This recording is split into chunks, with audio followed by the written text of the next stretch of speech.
ñu ñëpp ay jeunes lañ boo xoolee jeunes yu bëri kii suñu assistante wax na ko Safiatou nee na du question ñoom ñàkk comprendre rek moo tax ñu bëri aussi duñu gis mais avec sensibilisation aussi bi ñuy def aussi loolu boo xamante ne am ñoo xam ne dañu xëpp seen bët di xool aussi ba comprendre liggéey bi dala méttiwul nga am say diplôme ba pare ou bien ngay toog di croiser le bras defoo dara aussi donc loolu dafa métti donc structure boo xamante ne moom day jàppale ndaw yi di liggéey donc loolu moo tax ñu bëri dañoo commencé xëpp seen bët di xool aussi di xam fa ñu war a teg seen tànk pour seen ëllëg. c'est vrai yàlla bay sa tool dëgg la de wolof Njaay ko wax waaye itam day wone rek ni maanaam nit ñi am nañu ay pexe n'est-ce pas ay pexe maanaam jéem xam nga c'est vrai état am nañ ci responsabilité ga parce que tete yow toujours nga wax waaye itam nit ki ci boppam war na mën a gëm boppam xam ni xëy na basé wu ci li nga xam ne moom la Safiatou ak keneen may wax ni xëy na wàccu naag samay waajur du ma xaar lépp état waaye nag neexul ba neexul waaye itam état am na ci part de responsabilité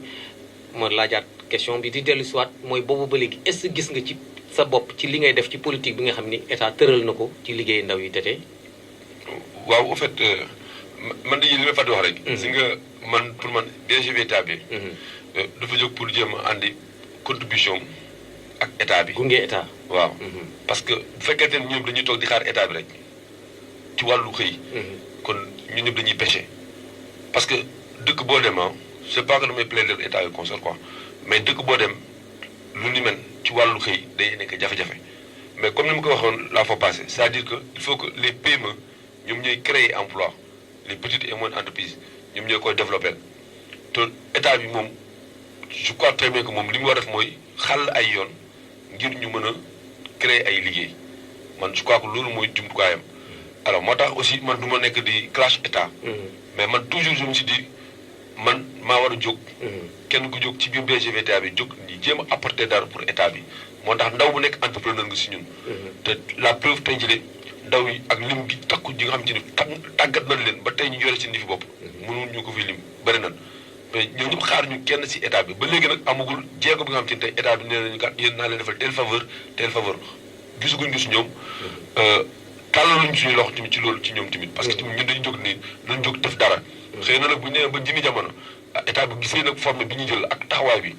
dana si sumb parce que tey BGVTA bi yàlla suturaal nañu mu law ba ñu formé ci tamit beneen réseau bu mag bu ñu tuddee seen marketing d'expression tey nekk nañ plus de 1000 jeunes yoo xam te ñu ngi ci structure bi tey nga boo dee xool ci région yi ñu ngi Dakar ñu ngi Thiès ñu ngi Ziguinchor ñu ngi Kaolack ñu ngi au niveau de Touba encore nga dem aussi Ziguinchor Kolda ñu ngi foofu yëpp te franchement bëgg nañ émailler toutes les régions du Sénégal mais ñun en tous les cas état bi bu ñëwee nag ñu jël mais nag ñun xaar ñu toog di xaar dañu nekk si yoon bi di bay suñu waar voilà Tété ça veut dire que yaa ngi tàllal toujours loxo état bon ñëwaguñ mais war nañu ñëw nag ça c'est vrai alors est-ce que conditions yëpp réunir nañu fii au Sénégal pour gunge les PME comme BGV par exemple est-ce que y a pas de difficulté yoo xam ne yaakaaroon ngeen ni état war na ci ñëw parce que ku am lu toll ci ñaari téeméer ak juróom-ñaar fukk ak benn gën ngaa néew au minimum loolu yoo formé mais loolu c'est quelque chose hein c'est pas rien voilà lan ngeen di xaar exactement bon franchement xëy na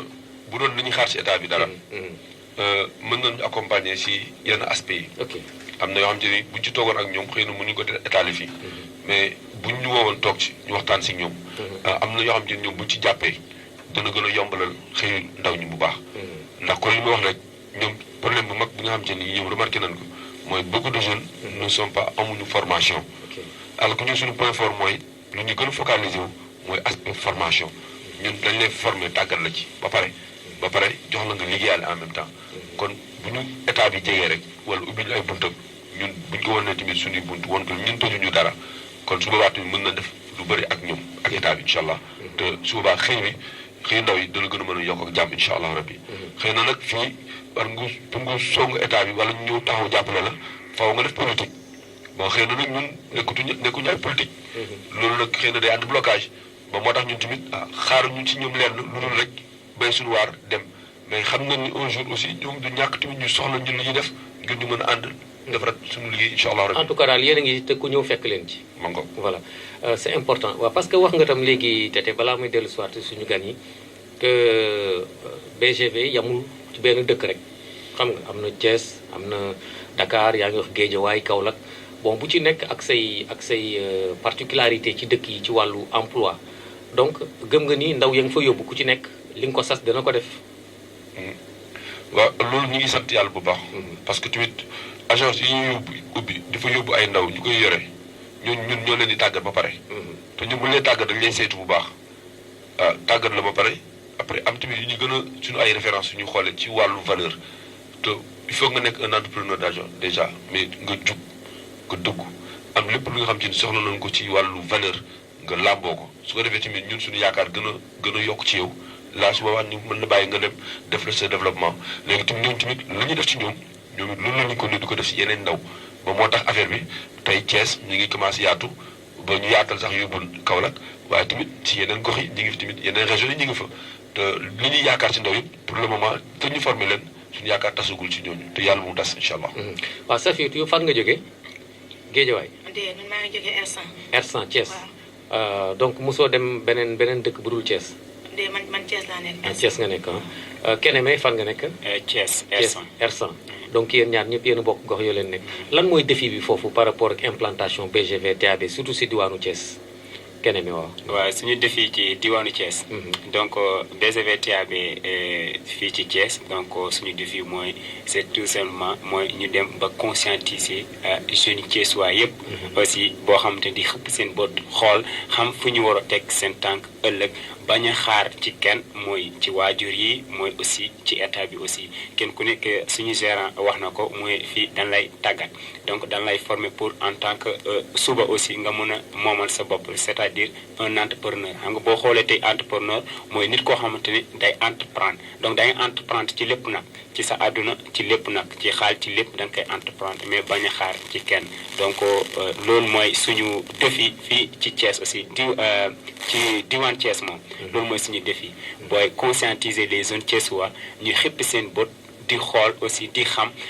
ñi mun nañu réussir te duñu xaar ci état duñu xaar ci waajur duñu xaar ci kenn donc tout kenn ku ne day am confiance ci boppam donc en tant que jeune aussi bi daam BGV TAB man tamit loolu mooy sama défi aussi dama ñëw fekk si les gérants loolu moo nekk aussi sama défi donc tant que gars yi jox na format tàggana ba man tamit commence na xippi sama bët di xool man tamit damay pare pour aussi jàppale jeunes yi aussi conscientiser les jeunes comme moi ñoo xam te ne comprendre ñu aussi mu ngi toog ci benn place di xaar ci waaju oubien di xaar ci état donc dans BGV TAB pare na pour jàppale ñëpp loolu mooy suñu défi fii ci Thiès donc innover Thiès ay bureau loolu mooy sama défi man. voilà en tant que top leader n'est-ce pas li ci sa kanam nag. li ci sa kanam nag. lu nekk. waaw li ci sa kanam yaa ngi ci ngem nga bu baax daal. waaw lu nekk ci kanam surtout en tant que top leader maa ngi vidéo nekk assistant. jël assistant nekk gérant. mais incha allah li ma faral di wax rek en tout cas moom dama ko ñaan yàlla rek mais incha allah moom tant que nit ki mu ngi dund en wér-gu-yaram bu mat sëkk. en tout cas duma xaar ci papa duma xaar ci yaay duma xaar aussi ci état mais avec BGV TAB avec formation aussi bi ma jot a am dinaa ko valoriser incha allah. amul découragement loolu moom découragement maa ngi koy ñaan yàlla aussi na ma am njëkk la comment dire sama wërsëg nekk ci BGV TAB mais lu nekk ci sama xel moom dama bëgg réussir ci BGV TAB aussi pare na pour tekk ci BGV TAB ndaxte gis naa njëriñ BGV TAB. yaa ngi ci yoon bi kenn voilà Safiatou foo leen toll ci liggéeyu terrain bi parce que tey gis naa sax indi nga 100% bio cheveux Aïcha ak beneen bii mooy boobu nag bii nag mooy sama garab bi féete nii voilà Aziz mais moom xam naa ko bu baax seen roi de la force même ëmma ndeysaan nee na ma mbay man yëgatul dara ëmma nee na ma c'est comme si j'ai retrouvé mes 20 ans li mu doon am ay coono ay yëpp nee na lépp dañ na je dors bien je mange bien damay dox ne bàyyi na sax dugg léegi day dox c'est comme si yëgatul dara bii moom doy na waar boobu moom inscrire naa ci waaw fan ngeen ci toll ci liggéey terrain bi. fan la ñu toll fi mu ne nii dafa manqué sax. médecin bi tey andi moo DG moo ko indiwaale. ok voilà kon dafa nekk produit bu naturel bu am solo. ndax dañ ko composé habre sawda la. boobu dañ ko renforcer ak fenugrec. xam nga fenugrec dafay lekk loo. te même problème yéex def ci baax moom fenugrec te aussi boo koy lekk day purifier le sang moom fenugrec ñu renforcer ko ak laaj bu ne xam ne laaj dafa baax rawat na bu fekkente ne da ngaa amee ulcère aussi laaj daf ci baax laaj day raxas deret laaj dafay dol deret aussi tamit laaj dafay leeral bët même laaj dafa baax ci xel sax moo tax ñëpp nañu ko utiliser chaque jour bu ñuy bala ñu lekk dara moom laaj rawat na nag persil ku ne xam ne persil aussi rawat na ci góor ndax day tax si di nga xamante ni moo ko waroon may doole pour mu am kattan daf koy renforcer aussi dafay raxas naqam set wecc moo tax bépp malade bu mu fekki naq bi rawat na góor da koy raxas moom set wecc aussi da ngay oyof rawat na li nga xamante ni mooy jinjeer xam ne jinjeer dafay sawarloo ndax jinjeer boobu même boo si budoo sax naan ko soo ko nee da ngay ñaq dama ñaq da ngay sentir wér gu yaram moom jinjeer aussi dafa nga da ngay oyof rawat nag lem pire ndax lem antibiotique la aussi day faj même boo amee métti biir léegi surtout góomu biir moo tax ba amee estomac gis nga ko macha allah même rhumatisme kooku man amee rhumatisme nga am problème yax yi métti chaque jour raw suufu tànk yi tàng loolu si di crampe daf ci baax man dama ko utiliser tout le temps aussi daf ci baax même boo koy naan aussi doo amee biir bi wala ne aussi constipation même tension day normal du yëg du wàcc ndax tànk yaa koy naan doom noppi riir doom ba tey noppi xasan doom ba di lëndëm moom produit bi moo tax produit bi li ñu ci mën a wax bëri na lool loo xam ne ay njëriñ aussi même diabète bi nga xamante ne tey sa diabète dafay yéeg soo koy naan maa la wax ne sa diabète dafay normal moo sa boo naan sa diabète du yéeg du wàcc day normal tout le temps ndaxte am na plante yi nga utilisé moo gën a am suukar lem ndax lem pire la moo tax kii ba dañ ko saytu baax a baax moo tax kii 100% bio la 100% naturel sans effet secondaire moo tax ko utiliser rek macha allah di nga ko laajte waat moo tax nga am solo la ni dafa ñàkk sax instant bi dafa nekk en rupture mi ngi noonu waaw beneen bi 100% cheveux kii naturels aussi tamit pommade Aïcha lañ koy wax moom tamit dafa amee am na xabar sawda am na huile de laaj am na huile d'olive am na huile de raisin ñu mélange ak beurre de karité même bépp bopp am feebar muy góor muy jigéen da koy traité kooku moo ci gën a gaaw même boo faral di am métti bopp boo koy utiliser nga dàqal métti bopp aussi même boo koy utiliser doo am karaw guy ruus ba ci karaw guy damm dafa ndoxum siti dafa crasse moo tax jigéen ku bëgg karaw moom boo utiliser moom di nga am karaw ndax dafay traité bopp ba pare moo tax même boo koy dindi bëgg nga koy di deru bopp bi muy góor muy jigéen nañ deru bopp mën nañu soxla bu fekkee da nga amee karaw da nga koy xaaj boo xaajee karaw gi mu dugal ko deru bopp bi mu tooy xet bu tooyee nga bàyyi noonu day faj li nga xamante moo ne woon ci bopp bi yëpp moom lay faj bépp malade boo xam bopp bi am na ko rek daf koy faj dafa daal tranquille aussi kon moo am na solo loolu moo nekk nii. bien jërëjëf mbokk yi kon ñu ngi ànd di woy ba léegi ak waa BGV TAB yoonu dëgg. waaw jërëjëf coono bu la dabee li ci mbetteel warul la jaaxal waaye nag pas-pas beeg taxawaay bi am na ci solo ngir coono boobu nga bañ koo yëg man nag bii laa def seen bàkk man yoonu dëgg su ma ko déggee rek sama xel day dem ci BGV TT parce que lu wóor la woykat bi li muy wax nii par rapport ak yéen li ngeen di liggéey waaw ma dellu soit ci seen partenaires yi yan partenaire ngeen am ci liggéey bi ak nag ngeen seqeek moom pour yëf yi jëm kanam. waaw bon par rapport ak xëy na balaa may ñëw. waaw avant boobu oui am na looy rajouté. da nga ñëw ci produit yi d' abord. produit waaw. déjà produit yi boo xoolee BGV TAB li ñu wax ci ngëneel yi nekk ci produit yëpp moo ci nekk. mais ñun suñu ay partenaires ñoo ñu ko jox. partenaire bi ñun duñu mooy ñi ko defar ñu tuddee ko Biatradi mais produit bi déjà li mu am ci ngëneel mënuñu la ko wax. boo jëloon tey seen war la force bi produit bio bi nga xam te ni soixante tout la maanaam bayu dara mais man personnellement li may recevoir si ay appel par jour ci ay commande ci bëggaati produit bi mënuma la wax lim bi par jour tellement que nit ñi xam nañ ko léegi te yaakaar naa ni déjà Eumeu Sène mos na ci yow it mos nga ci gis nga résultat yi voilà même chose aussi que beneen bi nga xam te ne aussi pour karo la boobu tamit macha allah tamit voilà mais xëy na li mu ci fàttali ko rek mooy semaine bi passée waxoon na ni aussi képp ku si jënd. ñun dinañ la may benn jeune bu liggéey. buy liggéey waaw donc amaat nañ yeneen 20 postes yu ñu taxawlaat encore. pour semaine bi 20 places. donc ce qui dit au moins ci semaine bi incha allah rabbi pour ñu njëkk a ñëw jënd si produit bi incha allah rabbi dina leen ciy jox bu ñu amee possibilité jeune ñu mën na leen jox benn place par personne. léegi nag pour contact pour am ci produit bi ak ci liggéey bi. mën nga woote si ñaari numéro yi. benn bi mën nga demandé monsieur Fane ci 70 657 49 74 wala nga woote si monsieur Mballo ci numéro 77 429 73 75 voilà donc ñaari numéro yi noonu bu ñu ci wootee mën nañ am ay information au niveau de Thiès et environ de même que aussi les autres régions incha allah. alors maintenant par rapport aux partenaires. yemuñu si genre produit bi rek am na yeneen partenaires yoo xam ne c'est des partenaires locaux yu fi nekk en même temps. nga xam te ne aussi dañuy liggéey ak ñoom seen yeneen produits yu fi nekk en même temps mais pour dire que si wàllu produit bëri na ay produits yu mën a liggéey te ñun c'est des partenaires yoo xam te ni ñu c'est des fournisseurs qui BGVTA bi mi ngi liggéey ak ñoom. alors ci biir partenaires yi aussi comme ni ma ko waxee tamit dafa am tamit réseau bu mag boo xam te ni moom moo gën a nekk suñu partenaire prioritaire muy SMD de Sen Marketing Distribution.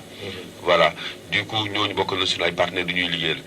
ñu ngi ubbi tamit suñu loxo ONG yi bon état bi toujours dañuy ubbaat suñu loxo. tëjuñu ko mukk ñu ngi ubbeeku pour que aussi képp ko xam te ni lii soxal na la xëy xale yi soxal na la. man boo ñu contacter ci numéro yi ma joxe ñun dinañ toog waxtaan ak yéen en même temps en tous les cas ñun ubbeeku nañ te pare nañ pour jàppale ndaw yëpp képp ku jóg bëgg liggéey ñun mën nañ la tàggat ba nga am liggéey. produit aussi efficace na te am na njëriñ lool te dinañu gis ni am na njëriñ askan wi moo tax ñun it si suñu biir partenariat ñu dem ba gis ni produit bi am na solo baax na moo tax ñun ñu ñemee ko jël pour mën ko jox askan wi di ko jëriñoo mais macha allah ñi ngi santal yàlla bu baax a baax a baax ndax tey produit yi ñi ko jotagum jël yëpp ñu ngi ciy sant yàlla bu baax di ci gis seen bopp te yaakaar naa ni Sud FM desul ginnaaw macha allah. voilà kon ñu ngi may ñaan ma répéter numéro yi Fane 70 657 49 74 wala Mbaalu 77 429 73 75 non noonu la voilà waaw ma répété waat ko léegi dafa am auditeur moo woo sama portable ni mën nañu répéter numéro yi monsieur Fane Expresso la 70 657 49 74 wala monsieur Mbaalu 77 429 73 75 kon foofu leer na. merci ça veut dire donc nit yi ñu ngi déglu te xam naa ni mbir mi intéressé na leen lool. am na sax ku ma ni est-ce que doo leen may dernier numéro bi ñu ubbi téléphone ma ni bon de toute les façons loolu du man maa koy décider on va voir avec parce que ñu bëgg nit ñi bëgg nañu ci joxe seen xalaat quand même. waaw loolu waaw on va voir yi di ñëw. voilà waaw non waaw après. après loolu moom xam naa ni parce que bañ ma ko waxee itam. liñ naan gan di yeewu béy loolu moom du sama loolu mënu ma cee ndogal sama émission yi daal mën naa ko waaye lii moom xam naa ni ci tete la aajowu voilà kon nag di wax rek ni BGV TAB xàll na yoon yoo xam ni ci la taxaw kon xëy na li ñu desee bareetul trop ma daal di wëlbatikuwaat si Safietou ak Keneme Safietou yow da nga am équipe. waaw dama am équipe. ani ñu ñoom mbaa ñu ngi ci liggéey bi rek. waaw ñu ci liggéey bi. lan nga doon xaar ci ñoom ak lan ngay xaar ci ñoom. li may xaar ci moom. ñu relevé défi rek. yor flambeau Thiès. ñu téye ko. voilà parce que ndaxte dama naan chaque jour képp ku lay liggéeyal sa réew yaa ci war a jiitu. kon kuy liggéey Thiès ñu ci war a jiitu. moo tax dama naan flambeau jandeer moom la ñuy relevé. aussi tamit buy Fandé ndax commune Fandé la ñu bokk mais Thiès moom. ñuy téye mais dans la main liggéey ko ndax ñu ñoo ko moom suñu réew la aussi te bay sëy wum olof moo ko wax loolu la ñuy def rek macha allah. ñaata lañu. bari nañu xaw nañoo takku xaw nañoo takku. waaw parole de capitaine d'équipe waaw Keneme yow itam xëy na rek en tant que top leader liggéey bi gën naa yaatu certes mais les défis sont toujours les mêmes par rapport ak Safietou équipe bi nga yore peut-être lan nga leen di wax. ak looy xaar ci ñoom. lu kii di wax la lu suñu assistante di wax rek équipe bi xanaa ñoom tamit ñu relever le défi aussi. donc boo xoolee équipe bi nga wax ne même assistant ci biir équipe am laa bokk aussi donc man tamit en tant que top leader ci biir équipe bi donc man tamit damay lancer défi aussi pour prendre le flambeau aussi donc yeneen ñi aussi ñi nekk ci suuf man maa leen di ñaakat aussi gën a amaat le courage aussi donc la réussite est toujours là donc gars yi nañu gën amaat confiance ci seen bopp gën amaat aussi surtout la persévérance aussi ci seen bopp c'est-à-dire la persévérance bu ma bëggee wax foofu am na jeunes yi ñu bëri dañoo bëgg a tekki kenn ku ne dafa bëgg a tekki mais est-ce que li nga xaar pour nga tekki est-ce que